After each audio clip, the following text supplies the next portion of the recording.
A broken heart, even though your heart is not physically broken, can feel really painful. And how it can actually ache in places that you didn't know you had inside you. So you can actually become physically ill from a broken heart.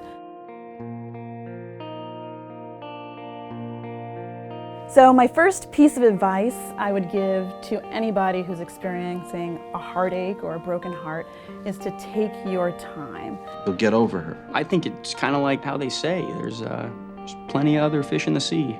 I think a lot of times we get advice from friends and loved ones that we should get out there again and not wallow in our feelings. But I think that's the exact opposite of what we need to do. We really do need to take the time to really kind of get in there and understand why we might be feeling the way that we're feeling.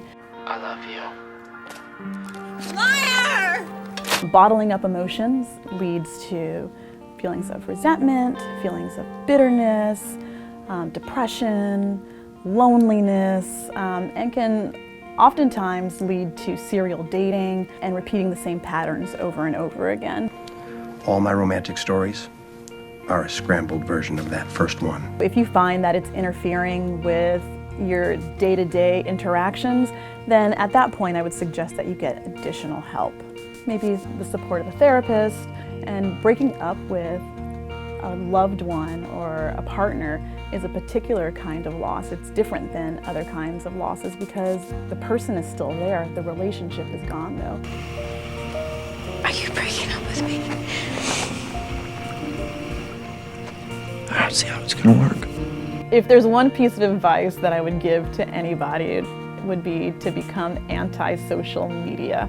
I don't know how many times I've had people come into my office telling me that they are looking at people's Instagram feeds, they're on Facebook, they're Googling their ex. Nothing good can come from doing these kinds of searches. It helps you to have an imagined sense of closeness.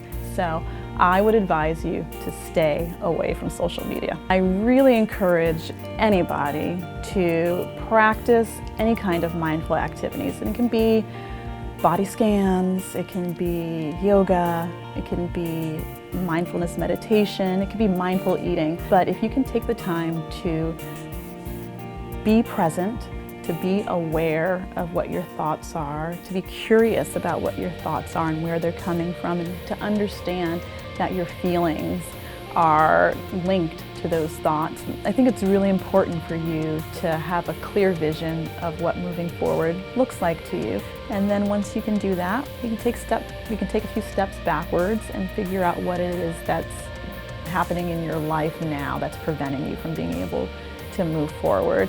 What behaviors are not lending themselves to this new idea, to this new vision that you have in your life? It takes a lot of time to really be able to process that life can be different, that life can still be good, that there's still possibilities in your life after that person. Take the time you need to grieve the loss. It's an important part of the process, and being able to experience whatever it is that you're experiencing without trying to change or manipulate or avoid the feelings or the thoughts is what's going to help you be able to come out the other side.